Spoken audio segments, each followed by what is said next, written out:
જય વસાડાની તમામ અપડેટ્સ મેળવવા માટે સબસ્ક્રાઇબ પ્રેસ કરી બેલ આઇકોન પ્રેસ કરો.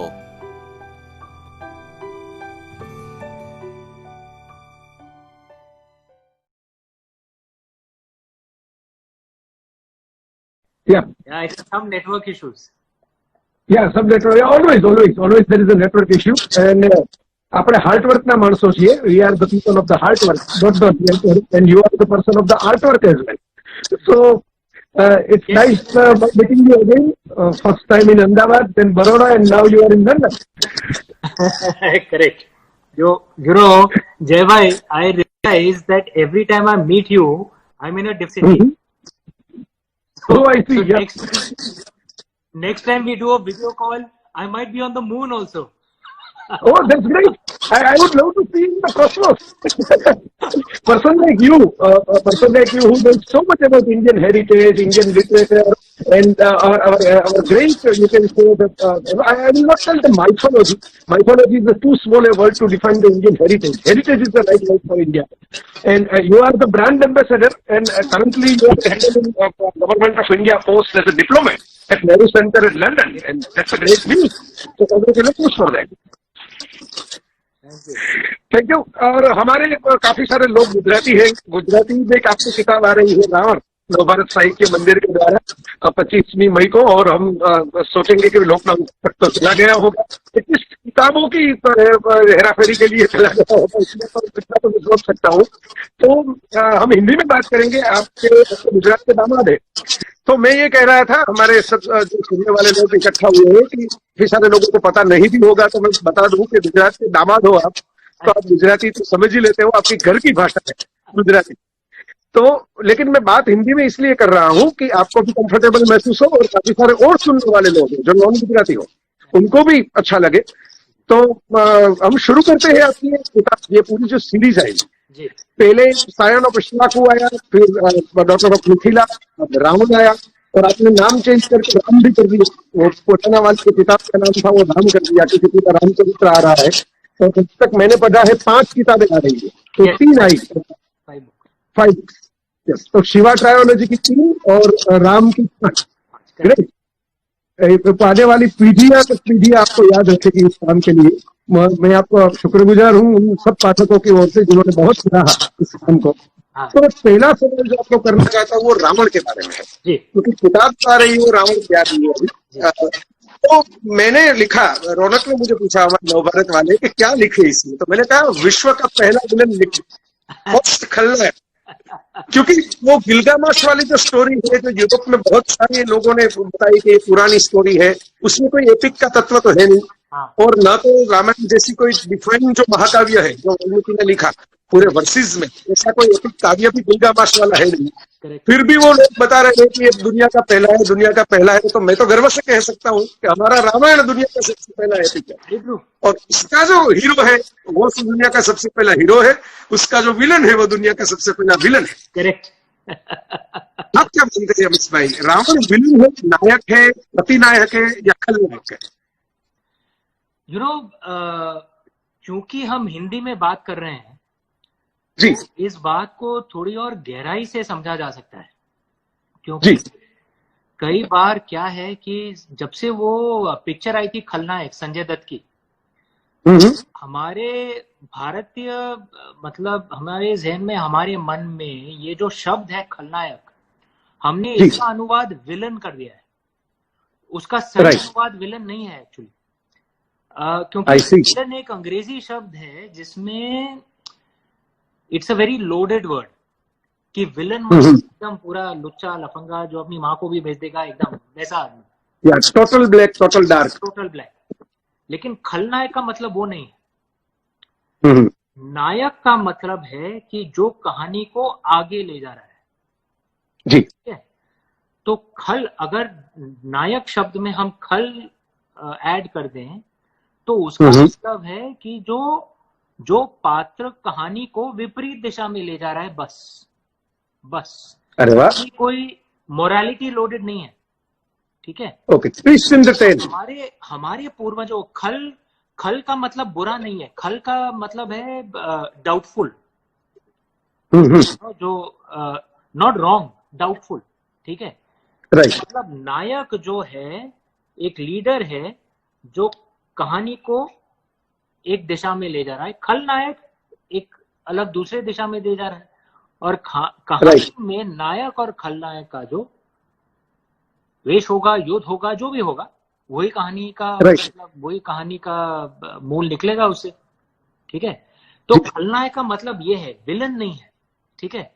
तो प्रभु श्री राम को राम बनने के लिए रावण की भी जरूरत थी। जी बिल्कुल। और एक बात ये सोचना चाहिए, हरदम याद रखना चाहिए कि प्रभु श्री राम तो शिव भक्त थे, लेकिन रावण भी शिव भक्त। हाँ बिल्कुल, पूरा शिव तांडव रचा है। करेक्ट। लंका में जो युद्ध हुआ था, रामेश्वरम नाम क्यों पड़ा? क्योंकि प्रभु श्री राम ने शिव जी की आराधना की युद्ध के पहले रामेश्वरम में, इसीलिए उस जगह का नाम रामेश्वरम पड़ा। रावण ने भी युद्ध के पहले प्रभु शिव जी की आराधना की, शिव जी की पूजा की। तो यही एक मतलब हमारे जो पूर्वज थे वो हर चीज को थोड़े न्यूआंस तरीके से देखते थे। तो अगर इस तरह से देखेंगे तो रावण से भी हम कुछ सीख सकते हैं। रावण में काबिलियत थी, बहुत ही उम्दा योद्धा था वो, ये इंटेलिजेंट था, सरस्वती माँ की बहुत कृपा थी उसके ऊपर, लेकिन मतलब महत्वाकांक्षा इतनी थी, ईगो इतना था कि मतलब अपने गुस्से पे कुछ काबू नहीं था, और इसीलिए उसने अपनी जिंदगी पूरी ध्वस्त कर दी। तो रावण से शायद हम ये सीख सकते हैं कि हमें अपने ईगो पर काबू रखना चाहिए। जी, इसमें हमारा ही सेल्फिश इंटरेस्ट है, दूसरों को हमारा ही सेल्फिश इंटरेस्ट है। अगर रावण जितना काबिल इंसान भी उसने अपनी जिंदगी बर्बाद कर दी अपने ईगो के कारण, तो हम कौन है भाई? जी करेक्ट जी। तो रावण से भी हम सीख सकते हैं। और ये एक थोड़ा इंटरेस्टिंग बात है, क्योंकि आप जो पश्चिमी जो कहानियां है उनमें आप देखेंगे जो विलन है वो तो पूरा मतलब काला का काला, राइट, करेक्ट जी। लेकिन हमारे कहानियों में ये होता है कि जो विलन है, जो कोट अनकोट जो विलन है, जी, उससे भी कुछ सीख सकते हैं, है ना। हाँ, उसमें काफी कलर्स होते हैं और ये काफी सारे गुण भी होते हैं। करेक्ट। ये और जैसे आपने बताया कि वो डायरेक्शन उनका गलत जा रहा है, लेकिन गुण तो होते। एग्जैक्टली एक लोक प्रथा है हमारे उत्तर भारत में कि जब रावण मर रहा था, मतलब घायल हो गया था, मर रहा था, तो प्रभु श्री राम ने प्रभु लक्ष्मण को कहा कि रावण बेशक हमारा शत्रु हो, लेकिन उससे सीखने को बहुत है। तो ने लक्ष्मण जी से कहा कि तुम जाके रावण से सीखो, और चूंकि तुम उससे सीखोगे तुम उससे इज्जत से पेश आओगे। तो ये प्रभु श्री राम की महानता देखिए कि जो उनका शत्रु था, जिसने उनकी धर्मपत्नी को का अपहरण कर लिया था, फिर भी उनमें ये उदारता थी कि उससे भी कुछ सीख सकते हैं, तो सीखिए। तो प्रभु श्री राम से भी हम ये सीख सकते हैं। बिल्कुल। एक बात मैं आपसे पूछना चाहता हूँ, जो आपने इतना सारा रिसर्च पहले से ही किया हुआ है, लिखना तो शुरू किया, हमारी पहले बातें हुई थी तो मुझे पता है आपका पूरा बजट वाला आपकी तो परंपरा रही है, आपके पूरे परिवार की परंपरा रही है।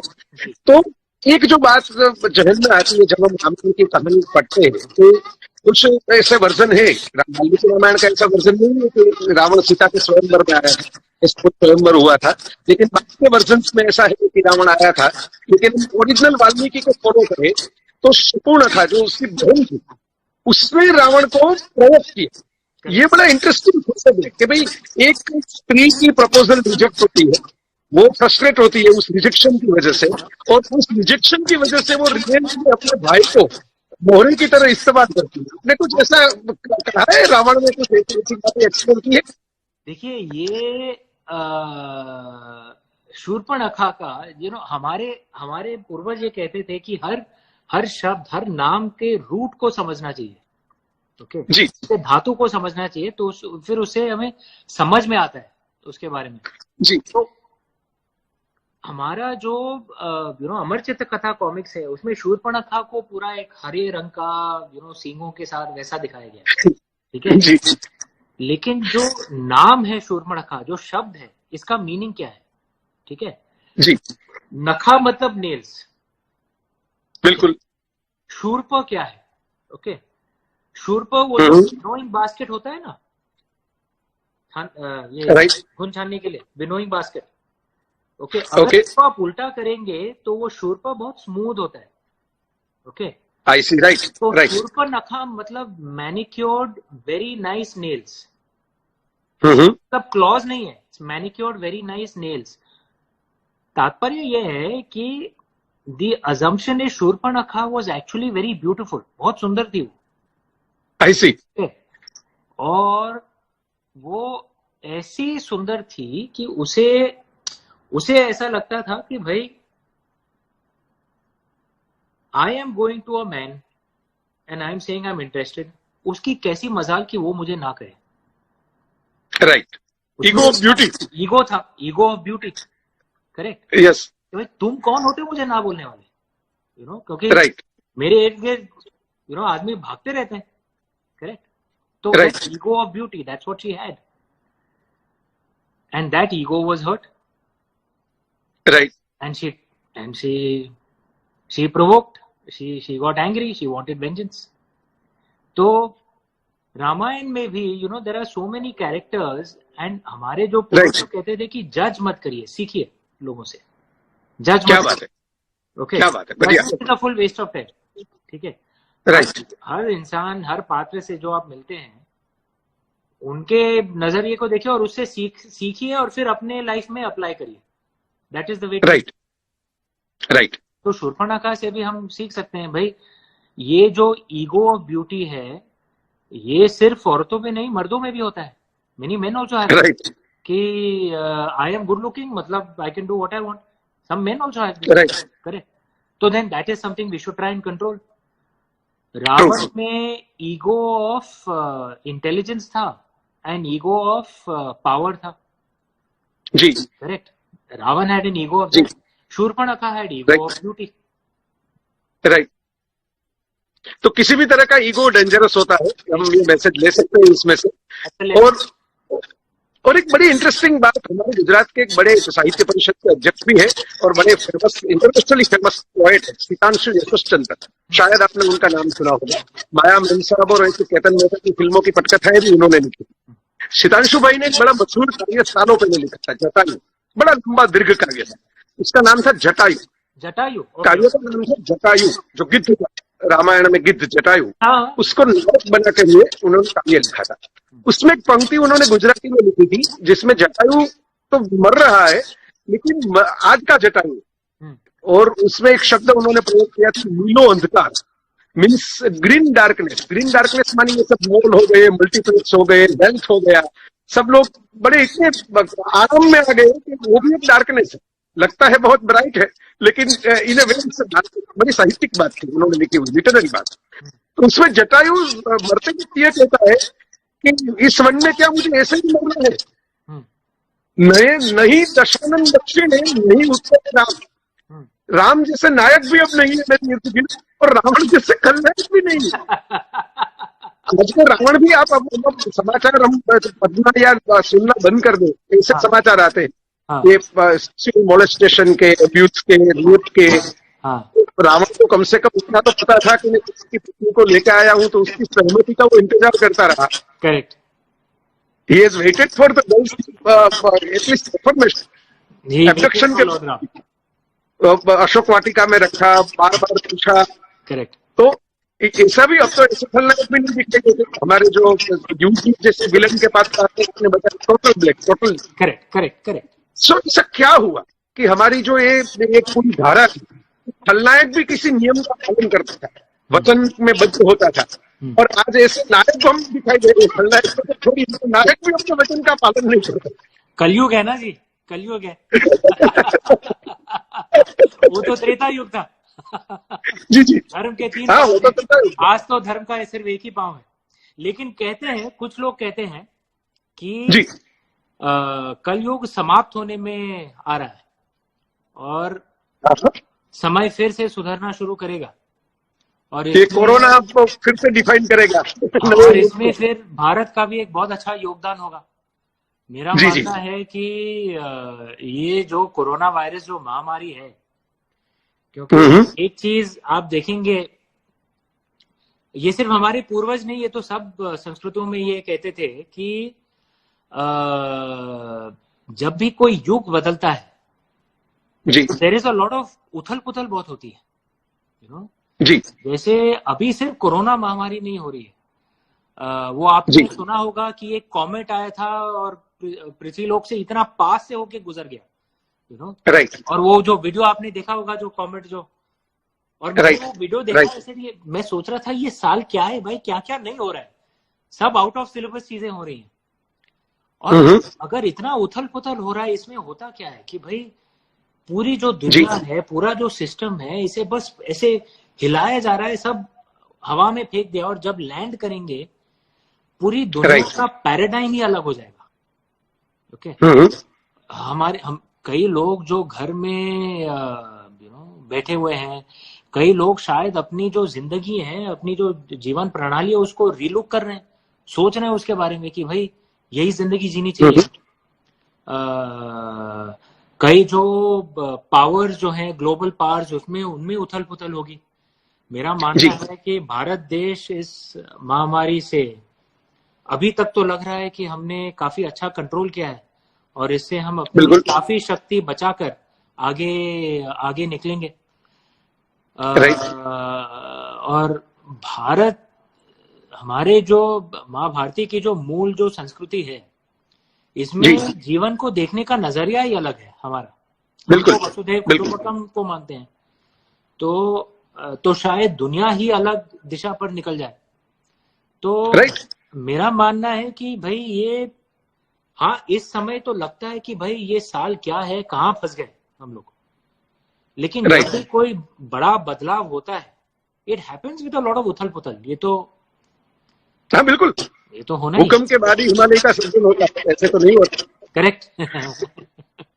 तो एक और बात मैं आपसे पूछना चाहूंगा, क्योंकि आपने पूरा मेलुआ लिखा, तो मैंने जब बाहुबली के दोनों भाग देखे तो ऐसा लगा कि बहुत सारा इन्फ्लुएंस राजा मौली के ऊपर आपकी किताबों का है। लोगों ने कितना महसूस किया वो मुझे पता नहीं, लेकिन मुझे तो ऐसा लगा कि आपकी तो फिल्म में शायद आने वाली है, लेकिन बाहुबली में बहुत सारा मेलुआ का इन्फ्लुएंस मुझे दिखाई दिया। और उन्होंने भी कहा कि रीडिफाइनिंग अवर हेरिटेज। ये सवाल आपको भी काफी बार पूछा गया होगा कि आप रामायण को फिर से क्यों कह रहे हैं, इतनी रामायण तो है हमारे पास।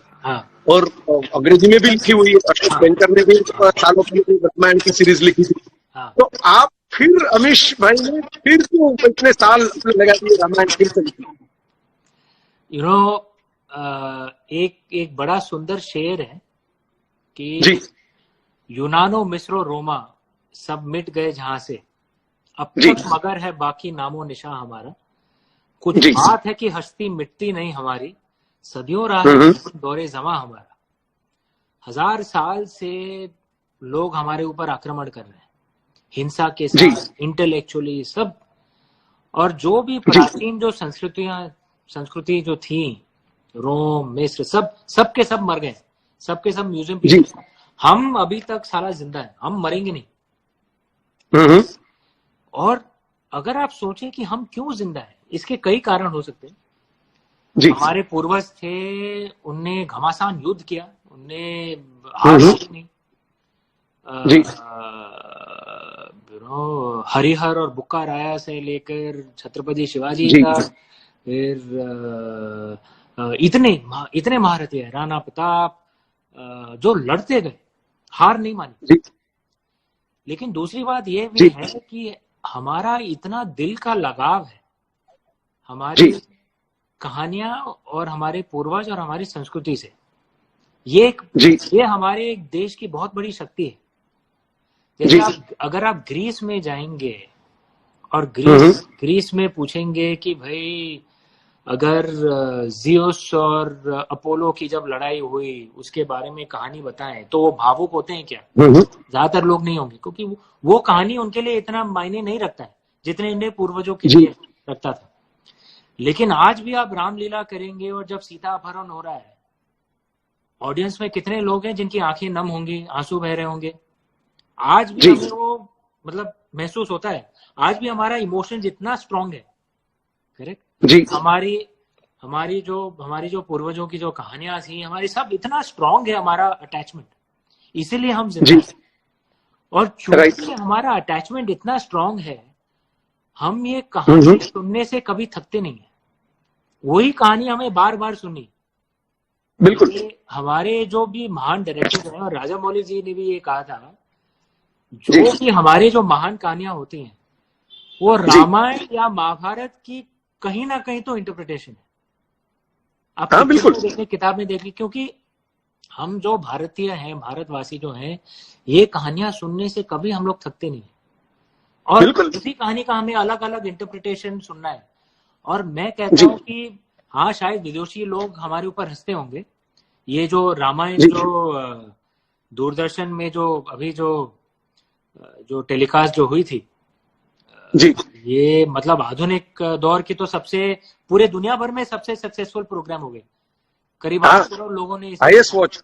हाँ। जी और वॉशिंगटन पोस्ट में एक बड़ा, ये आपको मालूम है ये लोग कैसे लिखते हैं, ये लोग, ये जो वेस्टर्न मीडिया लोग हैं, तो बड़ा जी एक वो थोड़ा सार्केस्टिक किस्म का उनने आर्टिकल लिखा था कि भाई ये एक टेलीविजन सीरियल है जहां पे लोग बस ज्ञान बोलते जा रहे हैं, इतने लंबे लंबे स्पीचेस हैं, लेकिन फिर भी इतनी बड़ी हिट होगी। Okay, right. ट्विटर पे उनने ऐसा डाला था। तो कई लोग ने उनको रिस्पॉन्ड किया कि साले तुमको ये भी नहीं पता कि रामायण हमारे लिए क्या मायने रखता है। बिल्कुल। ये मात्र एक टेलीविजन सीरियल नहीं है भाई, हमारे लिए प्रभु श्री राम की कहानी है। ओके, विरासत है। हाँ। और किसी ने कहा था कि भाई तुम्हारे मतलब वो वॉशिंगटन पोस्ट अखबार के पैदा होने के हजारों साल पहले भी हम ये कहानी सुनते थे, और ये वॉशिंगटन जी पोस्ट अखबार मरने के बाद भी हजारों साल तक हम लोग सुनते जी रहेंगे, क्योंकि हमारा इतना अटैचमेंट है इसके ऊपर। और ये बिल्कुल। हमें जिंदा रखता है कि भाई various different interpretations of the same story, विदेशी इसे समझ नहीं पाएंगे, इसीलिए राइट विदेशी अपने प्राचीन सभ्यता को भूल गए। लेकिन हम राइट। इसे समझते हैं क्योंकि हमने अपने प्राचीन सभ्यता को अभी तक बचाए रखा है। इसीलिए मैं तो जी वही कर रहा हूँ कि उसी कहानी का एक और पहलू डाल रहा हूँ। हमारी यही जी प्रथा जी है बिल्कुल हजारों साल से। बिल्कुल। और ये तो अच्छा है क्योंकि आप इंग्लिश में लिख रहे हैं तो काफी सारे विदेशी लोगों तक भी ये पहुंचेगी। और यहाँ भी पढ़ते तो है मेरे, लंदन में हाँ भी। बिल्कुल। और ये कहानी में एक है ना, जो लोगों को चाहिए, जो हाँ, प्लॉटिंग चाहिए, एक्शन चाहिए, ड्रामा चाहिए, और यूनिवर्सल स्टोरी। इमेजिनेशन, फैंटेसी, सब कुछ तो है। Correct correct. एक और छोटी सी बात, जी जो एक पूरा एक पॉलिटिकल भी चला है और कल्चर में भी चला है कि रावण वॉज द्रविड़, और असुर इसलिए माना गया क्योंकि वो काला था और दक्षिण भारत का था, और राम नॉर्थ इंडिया से आए थे।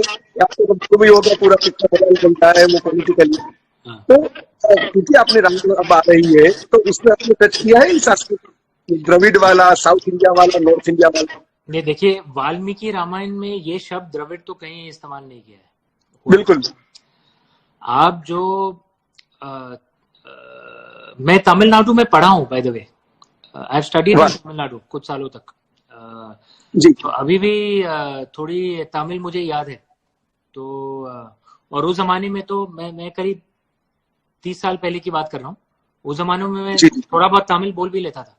और आज भी नंबर्स मुझे याद है तमिल के। उन्न रेंड मून नाल अंजे आर येर यट्टो पद पद, ये तमिल के 1 to 10 है। ठीक है। जो तमिल जो संगम लिटरेचर है, जो 1500-2000 साल पहले लिखा गया था, उसमें भी जहां तक मुझे ज्ञात है द्रविड़ शब्द कहीं नहीं है। ये द्रविडियन थ्योरी जो है ये अंग्रेजों ने बनाया है रिसेंटली। राइट। तो वाल्मीकि रामायण में तो ये नहीं है कि बिल्कुल कि रावण द्रविड़ था। इनफैक्ट लोक प्रथा तो ये है कि रावण, वाल्मीकि रामायण में ये तो साफ है कि रावण ब्राह्मण था। ठीक है जी। और लोक प्रथा में तो ये है कि रावण दिल्ली का था। उसका जो स्थान है वो दिल्ली के थोड़ा आगे, नोएडा के थोड़ा आगे था। ओके। ओहो। तो सबसे उसका प्राचीन मंदिर वहां पे है। ठीक है, दुनिया भर में सबसे प्राचीन मंदिर वहां पे क्या बात है, ये नई बात मुझे भी जानने मिली। हाँ। और ये तो वाल्मीकि रामायण में भी लिखा है कि लंका का ओरिजिनल लंकापति, मतलब लंका का ओरिजिनल रूलर, वो तो कुबेर था। तो रावण उत्तर भारत से लंका आया और उसने कुबेर को भगा दिया वहां से, इसलिए कुबेर कैलाश पर्वत में चला गया शिव जी के पास, और फिर रावण लंकापति बन गया, लंका का रूलर बन गया जी। तो देखिए ये मतलब कुछ लोग मतलब ये मनगढ़ंत ये बताते रहते हैं। मेरा मानना है ये मार्क्सवादी लोग हैं, अपना ही कुछ लिखते रहते हैं। लेकिन वाल्मीकि रामायण में तो ऐसा कुछ नहीं है। रावण तो उत्तर भारत का था और ब्राह्मण था, और लंका का तो ओरिजिनल था ही नहीं, और असुर तो वो था ही नहीं, क्योंकि उसके पिताजी ब्राह्मण थे, ऋषि थे जी, और उसकी माँ एक प्रिंसेस थी, लेकिन राक्षस प्रिंसेस, असुर नहीं। असुर और राक्षस में फर्क है जी, बिल्कुल। और ये कि असुर काले चेहरे के हैं और देव गोरे हैं, ऐसा भाई वेदों में भी ऐसा कुछ नहीं है, बिल्कुल। क्योंकि वेद में प्रभु वरुण को कभी कभार असुर बुलाया गया है, तो फेयर स्किन थे जी ना। और अगर आप मॉडर्न इसे देखेंगे, मतलब मैं उसको नहीं मानता हूं, लेकिन अगर आप मॉडर्न इसे देखेंगे, क्योंकि ये उत्तर भारत दक्षिण भारत ये तो आज की कहानी है, पुराने जमाने में सब भारत ही था, करेक्ट। लेकिन जी मॉडर्न इससे आप देखेंगे तो प्रभु श्री राम और प्रभु श्री कृष्ण तो उत्तर भारतीय हुए, अयोध्या और मथुरा के जी। वो तो सांवले थे, वो तो डार्क स्किन थे, करेक्ट, राइट। और ये द्रविडियन थ्योरी ये कहते हैं कि भाई शिव जी ओरिजिनल द्रविडियन गॉड थे, वो लोग कहते हैं, मैं नहीं मानता हूं, लेकिन वो लोग कहते हैं कि शिव जी ओरिजिनल गॉड थे, ओरिजिनल द्रविडियन गॉड थे। लेकिन शिव जी तो गोरे थे, कर्पूर गौरम, वो है ना, हाँ बिल्कुल, वो तो कर्पूर बहुत चोल के बैठते थे, तो फेयर स्किन लाइक कैम्फर, तो शिव जी तो गोरे थे, और प्रभु श्री राम और प्रभु कृष्ण वो तो सांवले थे। तो ये तो पूरा थ्योरी एकदम यहीं पे ध्वस्त हो गया। तो श्याम सुंदर बोला गया है, तो श्याम सुंदर ऐसा नाम है। हाँ, तो ये देखिए, ये अंग्रेजों ने बनाई थी ये थ्योरी, एकदम बकवास थ्योरी है, और आज भी ये कुछ लोग इसको कर रहे हैं। लेकिन देखिए मतलब हमारे पूर्वज तो ये मानते थे कि हमारा ओरिजिनल हार्टलैंड, ओरिजिनल होमलैंड वो, और मैंने अपनी किताबों में ये कहा भी है, ओरिजिनल मतलब आइस एज के पहले जो मनु थे वो एक्चुअली, क्योंकि sea levels were a lot lower, तो जो ओरिजिनल जो तमिल देश था, मनु वहां से आए थे, तो ये नॉर्थ साउथ कुछ नहीं है, वहीं से आए थे। तो मैं उस थ्योरी को मानता हूं, मैंने अपनी किताब में वही लिखा है जी। थैंक यू अभिष जी। एक और छोटा सा सवाल, दो तीन लोगों ने जो सवाल पूछे उसका मिक्स करके मैं आपको पूछ रहा हूँ जी। आप पहले बैंकर थे, अच्छे ब्राइट स्टूडेंट भी थे, आपकी पूरी हेरिटेज बनारस में फैमिली हेरिटेज एजुकेशन एकेडमिक्स की थी जी। और फिर आप ऑथर बन गए, फुल टाइम ऑथर बन गए, तो बदलाव क्या आया आपके जीवन में, क्या बदलाव आया इसकी वजह से? आई थिंक मेन बदलाव बाहरी जिंदगी में ही अंदरूनी जिंदगी में आया। मेरा चरित्र जो है वो पूरा 180 डिग्रीज हो गया जी। मैं बचपन में भी, कॉलेज में भी, मैं IIM कलकत्ता में मैंने MBA किया था, फिर बैंकिंग में था 14 साल, वेरी टिपिकल MBA था। मैं चिल्लाता विलाता बहुत था, वेरी अग्रेसिव, कंपेरेटिव। लेकिन जब से लेखन में आया हूँ, जब से शिव जी का आशीर्वाद मिला है, मैं I have become a lot कामर। एंड इसका मतलब ये नहीं कि जिंदगी हरदम शांति से चलती है, भाई उतार चढ़ाव तो होता रहता है जिंदगी में जी। तो जैसे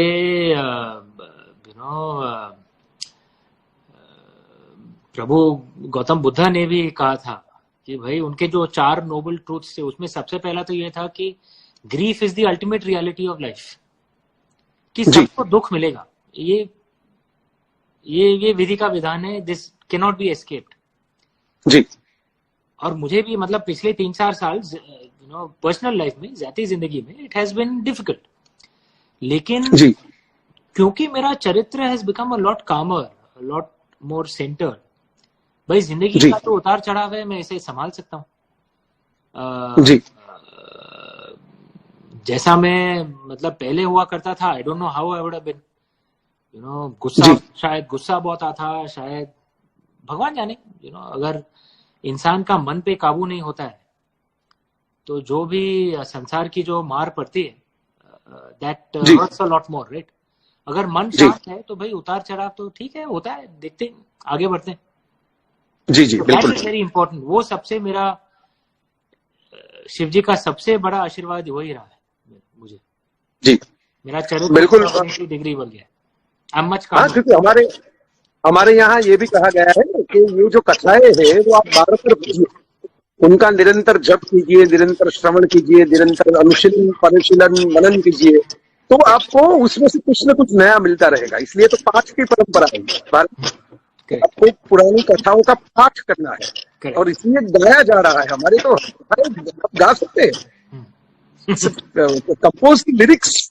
करेक्ट भगवत गीता मानी सॉन्ग ऑफ गॉड, करेक्ट तो गा सकते हैं उसको. ऐसा नहीं कि आपको सिर्फ ब्लैक बोर्ड पे लिखना है किसी क्लास की तरह. करेक्ट करेक्ट करेक्ट आप उसको आराम से गा सकते हैं एक अकेले बैठे हुए. करेक्ट. तो ये जो बात है वो हम आखिरी पड़ाव पे आ गए. आप काफी बिजी है और टाइम का गेप भी है. Thank you. लोगों ने कंप्लेन की. तो किताब भी दिखा देते हैं. ये हाँ बिल्कुल. मेरे पास गुजराती का अभी तक मिला नहीं है, क्योंकि अभी तो कुरियर भी नहीं होगा. ये अंग्रेजी वाला है, उसका जी जी गुजराती अनुवाद आपके पास है. पता नहीं आपको किताब दी गई कि नहीं. नहीं, किताब तो इसलिए क्योंकि कुरियर भी बंद है, किताबों की होम डिलीवरी बंद है. लीकर की शॉप खुल गई, दारू की तो दुकानें खुल यही जो है ये, गई. हाँ, इसी का प्री बुकिंग अभी स्टार्ट हो रहा है, इसका गुजराती अनुवाद रावण का. जी जी और ये कुछ हफ्तों में डिलीवरी भी स्टार्ट हो जाएगा, जैसे ही लॉकडाउन आई थिंक ये. आई गेस 25 मई को रखा है नव भारत. रौनक भाई मुझे कह रहे थे, हाँ 25 मई तक. हाँ, चिराग ठक्कर ने अनुवाद किया है. मैं अब थोड़ी इन्फॉर्मेशन भी दे दूं गुजराती के लोगों के लिए. चिराग ठक्कर ने अनुवाद किया है, पिछले पुस्तकों का भी किया था. और तीनों किताबें रामायण सीरीज की. पहले जो इक्ष्वाकु वाली थी उसका नाम बदल के अब राम हो गया. वो राम, इसके बाद सीता और ये रावण, तीनों अगर आप लेना चाहे तो वो 25% डिस्काउंट के साथ उपलब्ध होगी. नवभारत ऑनलाइन की जो साइट है उसके ऊपर आप बुकिंग करवा सकते हैं. रावण अकेली लेना चाहिए, पुरानी किताबें है अगर आपके पास और अकेली रावण को लेना चाहते हैं तो वो 20% डिस्काउंट में अभी अवेलेबल है, 200 की जगह 320 पे. तो ये हमारे रोहित भाई तो है ना, हमारे गुजराती लोगों को अच्छा लगता है, कुछ फायदा भी हो तो. नहीं, वो तो सब इंडियंस को, अपने को डिस्काउंट माटे नहीं, क्या बोलते हैं, मनी डिस्काउंट चाहिए आवड़े नहीं, मनी डिस्काउंट जो या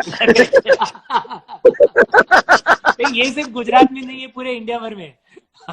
बिल्कुल. हम लोग वो पूरा एक मैंने साइंस बताया था कि आपको कोई 5%, 1%, 10% का भी फायदा करवा दे, अगर आपको बेनिफिट हो तो यहाँ पे डोपामाइन का पूरा वो नेटवर्क न्यूरॉन जो है वो एक्टिवेट हो जाता है कि बहुत अच्छा लगा, बहुत अच्छा लगा, प्लेजर.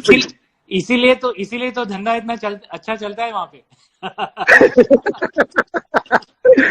तो आप लोग भी ये ले सकते हैं. और मैं तो रमेश भाई का चाहत रहा हूँ, इंडियन राइटर भी, इंडियन ऑथर में कह सकता हूँ, कुछ ऐसे इंडियन ऑथर हैं नई पीढ़ी के जिन्होंने मुझ पर कुछ ऐसा एक छाप छोड़ी, जिनके बारे में मैं बात करना चाहूँ, लिखना चाहूँ एकदम. और रमेश भाई तो बड़े सज्जन व्यक्ति है. वो जब मिलते हैं इतने ही प्यार से बातें करते हैं, बातें खुदती नहीं, वक्त बीत जाता है, हमारी बातें नहीं बीतती. इतनी अच्छी उनके पास पूरा ज्ञान का महासमुद्र उनके पास है. Thank you. नहीं, मैं चिराग भाई को भी धन्यवाद देना चाहता हूँ, जिनने अनुवाद किया है मेरी किताबों का. बहुत बहुत धन्यवाद चिराग भाई, और आपके समर्थन के लिए, आपके सपोर्ट के लिए, आपके प्रेम के लिए बहुत बहुत धन्यवाद. और जय भाई, आपने इतना समय निकाला. अरे बिल्कुल, आपके लिए तो कभी भी. अरे कभी भी हमने नवभारत के लिए, हमने मेरी किताबों के लिए भारत भाई ने और हमने एक इनिशिएटिव लिया था कि फंड में 25% लेंगे और 25% पाठकों को देंगे. तो हमारे गुजराती पाठक जिनके लिए माना जा रहा है कि ऐसे तो किताबें लेने ली जाए, तो काफी सारे लोग हैं महाराष्ट्र में, बंगाल में, तमिलनाडु में, सब में साहित्य की परंपरा रही है. गुजरात में लोग मानते हैं कि बिजनेस की परंपरा है, लेकिन हमारे लोगों ने 10 लाख से ज्यादा मानी वो बुकिंग करवाया. डिलीवरी तो अभी नहीं. मैं आपको बता रहा इसलिए रहा था कि ये इंटरनेशनल है। अब जेके रोलिंग के साथ नहीं हुआ, लंदन में नहीं हुआ, अमेरिका में नहीं हुआ कि किसी ऑथर ने कोरोना फंड के लिए ह्यूमन चेन बनाई हो, एक फंड रेजिंग का प्रोजेक्ट किया हो। और मैं इसलिए कहना चाहता हूँ कि भाई लोग इसे मानते हैं, लेकिन हमारे रीडिंग कल्चर कल्टीवेट हो रहा है। हाँ, लोगों को ऐसा लग रहा है कि नहीं हो रहा है। मैं मानता हूँ, आपने भी देखा होगा, यंग ऑथर्स आपको जो है नए इंटरप्रिटेशन, हाँ, तो रीडिंग कल्चर डेवलप हुआ पूरा। यंग लोग भी पढ़ने के लिए आने लगे, यंग लोग लिखने के लिए आने लगे, यंग लोग पढ़ने के लिए आने लगे। Very good. तो ये मैं आपको जोवियल बता रहा था कि शराब की दुकानें खुल गई तो पूरी दुनिया में हलचल मच गई कि हिंदुस्तान में इतनी शराब खुल गई। किताब की डिलीवरी अभी नहीं खुली है। उनकी प्यासी आत्माएं जो है वो तड़प रही है कि हमारी किताब लिख करो, कब आएगी।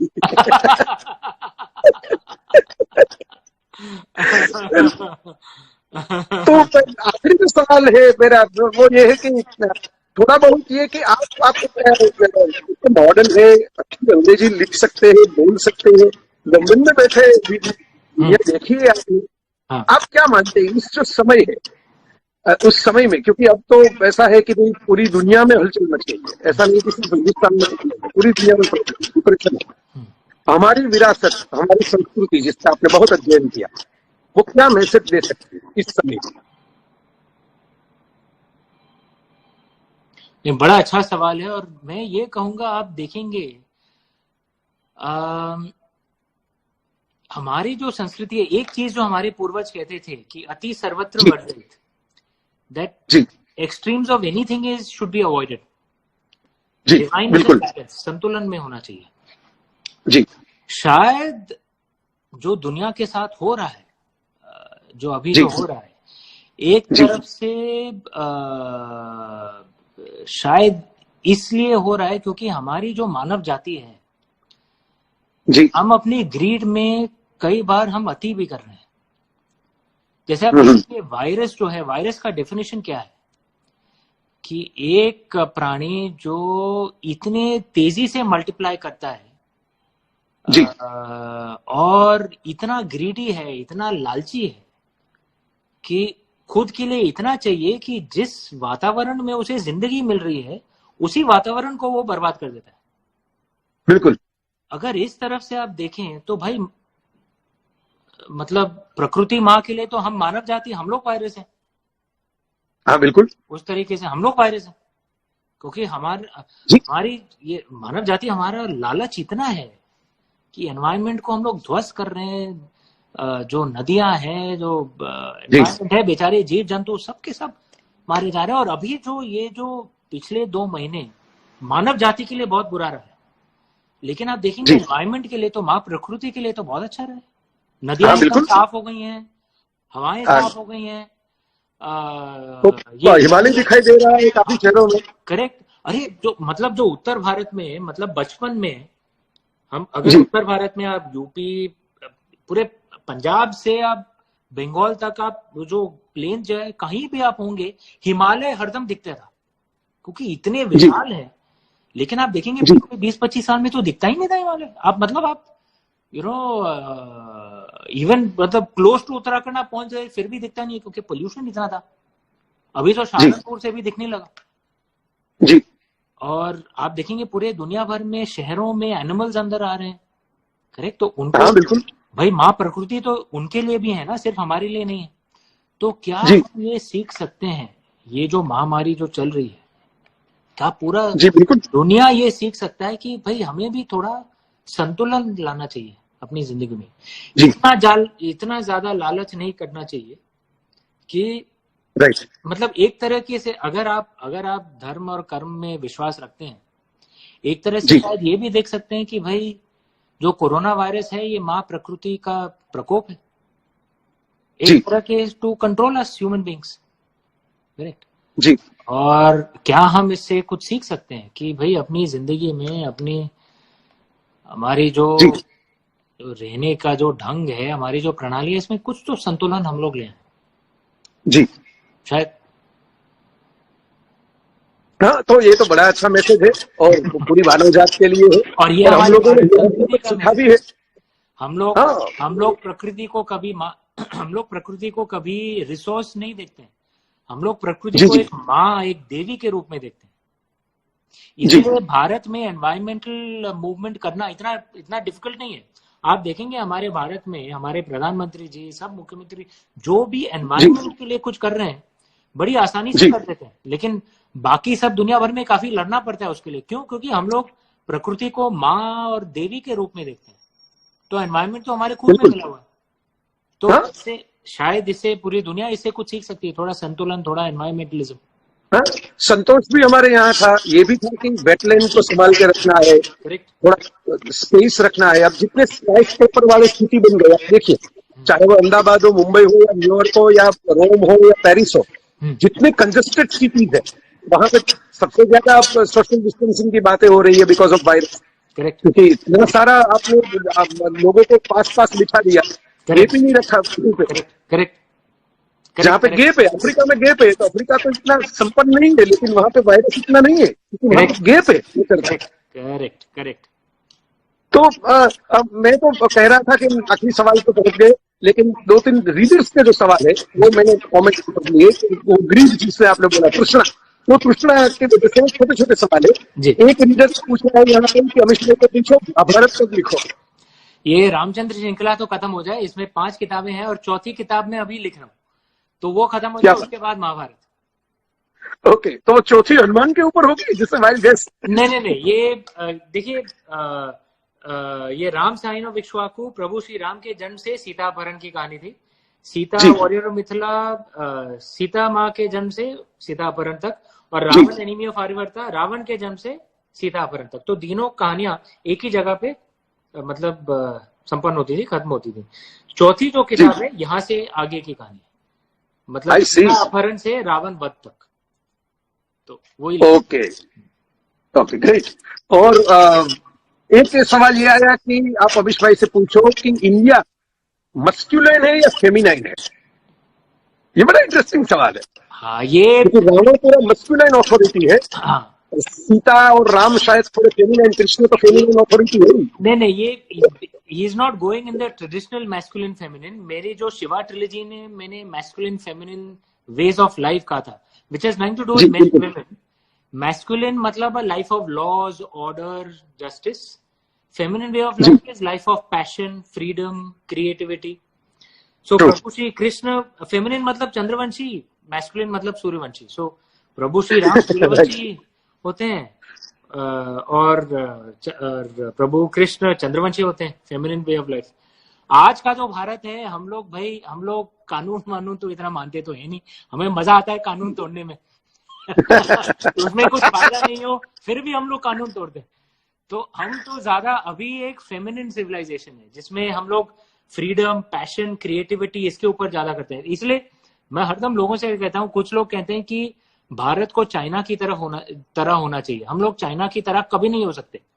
ओके, हम लोग एक्चुअली अमेरिका की तरह हैं। We are like America, we are more multiple passion, creativity driven.